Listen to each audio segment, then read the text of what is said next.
So continuing the Thanksgiving theme, we're going to make a cheesy potato casserole thing. This would be great for Christmas too, and that's handy because this is definitely not going to make it to the internet in time for you to make it for Thanksgiving. So one thing you'll notice is that I'm not listening to any music, which is not how I cook. I always listen to music, usually some sort of rock. I like to listen to like Linkin Park or something like that when I'm cooking. I don't know, just seems right. You know, got to crank the tunes. Also, you got to have something to drink. So today, I'm testing out something new. I'm not sure I like it. It takes a while to test out new drinks because you got to take it slow because you can't get all loopy in the head. Otherwise, the taste doesn't work. So if it turns out, I'll show you guys how to make this one too. But stay tuned, and eventually we'll learn some good drink recipes too. So, usually for cheesy potatoes, I want to use hash browns. But went shopping the day before Thanksgiving. Going ahead and move. We got tater tots. And you know what? Tater tots are great. These have been thawing for like 2, maybe 3 hours. You don't want them completely frozen when you make this just because you got to mix it up and it won't turn out right.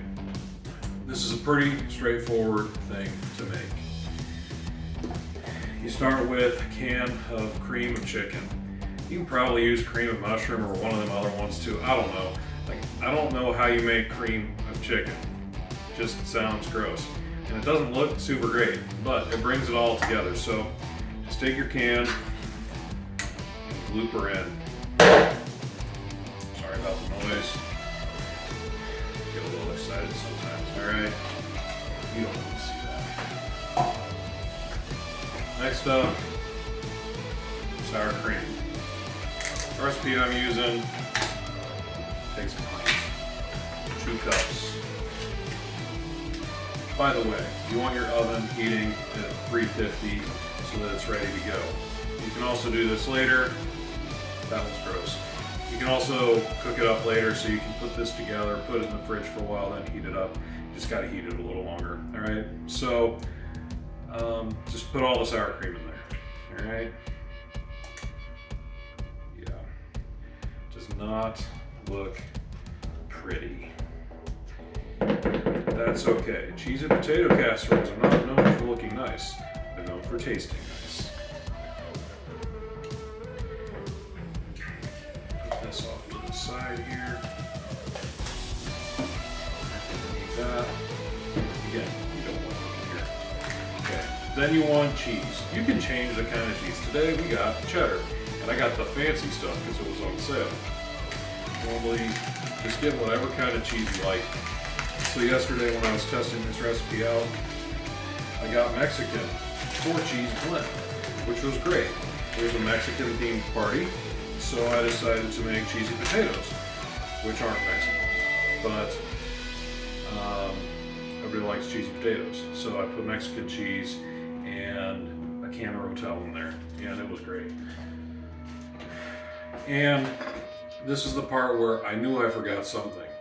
So it has a stick of butter in it, all right? So here's a stick of butter. The problem is it needs to be melted. So I'm gonna do that real quick.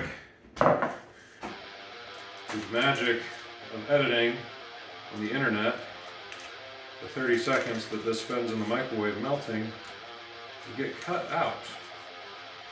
Because video editing is fun. There we go. So, stick of butter. Don't think about the calories, alright? This is for the holidays. Gonna go in the microwave. It only takes about 30 seconds. I'll be back.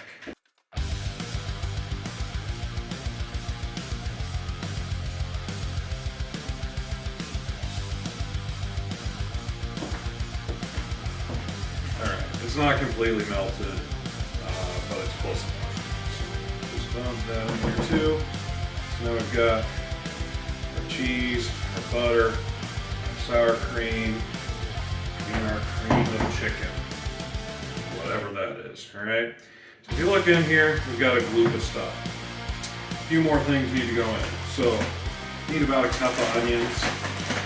Chopped is probably better, but honestly, I had these ready to go. We're gonna call that a cup. You can chop or slice or dice onions and put them in a bag, push all the air out, and then throw them in the freezer. And nobody's ever gonna know the difference. So if you're chopping a bunch of onions, you might as well just chop a bunch, get it out of the way for a month or two, and you don't have to spend $5 for half of an onion chopped up when you go to the grocery store. Then there's a few spices. So the recipe I got online said use garlic salt, a tablespoon of it, which is probably a good idea. So we'll start with that. I don't know. Is that a tablespoon? Probably not. A lot. Okay? The problem is, it was a little bland, and if I hadn't put the rotel into it, I don't think I would have liked it very much. So we're going to put a little bit of cumin in here. That's good stuff. Cumin. Well, I don't know. That's probably a teaspoon. And then I really like onion and garlic and stuff like that, so my good friend Joe over at Trader Joe's, you know, get the onion salt out here, and that's probably like a teaspoon and a half, maybe a teaspoon, I don't know. It's hard to tell. Alright, this is what we're looking at right now. Okay? Then pepper. It's always good to put some pepper in, alright? So that's probably, so probably a half a teaspoon to a teaspoon on all these spices except the garlic salt where we put in a bunch. So we're going to mix it up a little bit now just to kind of get it primed and started. Alright, I don't know why I'm using a spatula to do this. I got the wooden spoon to mix. No, I'm not using it. Ridiculous. Okay. Put this in the pan here. So mix it up a little bit. Again, don't look at it too much. It's not the prettiest thing you've ever seen. It's like a gloopy sour cream paste snack, okay? But it's gonna taste delicious. All right. This is a 32 ounce or a 2-pound bag of potatoes. It's about the right amount, okay? And maybe it'll open. It says tear here.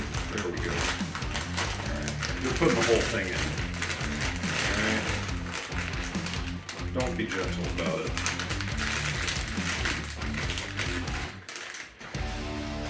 Now, that is looking good. Look at all the tater tots. Now you just mix it up. Okay. Look there. All mixed up. Doesn't have to be perfect. It just has to be mixed. Because when it goes in the oven, that nice heat, finish the job for us. Okay, so now that that's all mixed, you get a baking pan. For some reason, everybody likes to do these in glass pans. That just happens to be what I have. I've also done this in a 13x9 metal pan, and it comes out just fine. But today this is like a 15x10 glass pan, which is just fun and exciting. And you just get it in the pan here. All right.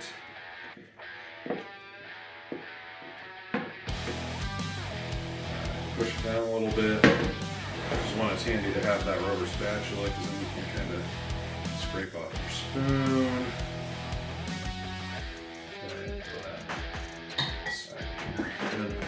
Get all the goodies that are stuck in your bowl out. And that's like 30 cents worth of toppings right there. You want that.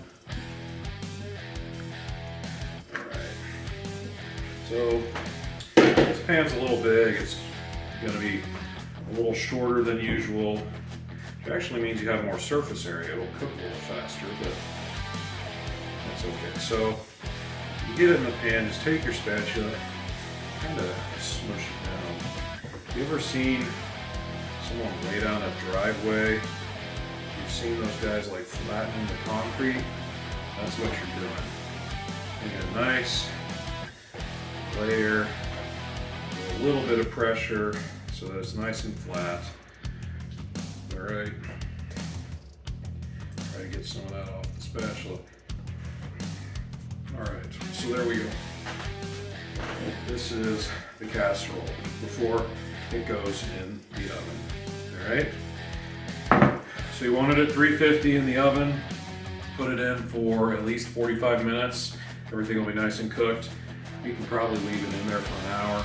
Honestly, it's not too picky on how long you cook it. If you leave it in much more than an hour, you might burn it. And all that's really going to do is make it harder to clean up the pan afterwards. But it'll still taste delicious. And I'll bring you back once it's done.